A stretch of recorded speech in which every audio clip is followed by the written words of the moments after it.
Peoples party की मरकजी मजलिस अमला का इजलास शुरू। बिलावल भुट्टो की ज़ेर सदारत इजलास में सदर मुमलिकत आसिफ अली जरदारी, चेयरमैन सेनेट यूसुफ रजा गिलानी और सेनेटर अशर रहमान समेत दीगर मरकजी कायदीन शरीक हैं। मजीद इस हवाले से क्या तफसीलात हैं, जानते कफील अहमद से। जी कफील। पार्टी की इजलास इस वक्त कराची बिलावल हाउस में जारी है और बिलावल भुट्टो जरदारी उसकी ये वसादत कर रहे हैं। इसमें अगर हम बात करें, सदर मुमलिकत आसिफ अली जरदारी हैं, चेयरमैन सेनेट हैं यूसुफ रजा गिलानी, मुराद अली शाह, तर्जुमान बिलावल भुट्टो जरदारी हैं, बैरिस्टर मुर्तज़ा वहाब हैं। पीपल्स पार्टी की सेंट्रल एग्जीक्यूटिव कमेटी का इजलास में गवर्नर पंजाब हैं, इसके अलावा गवर्नर गिलगित बल्तिस्तान और तमाम सूबाई वज़रा और उसके अलावा निसार खोड़ा और शीर रहमान जो है वो सब शरीक हैं।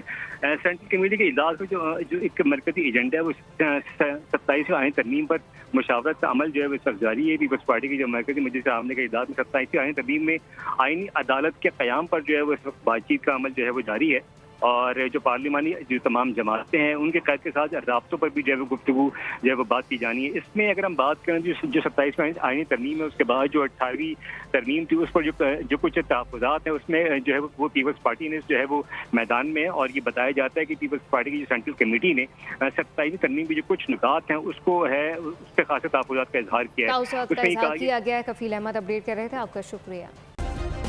सब्सक्राइब करें और बेल दबाएं ताकि कोई खबर रह न जाए।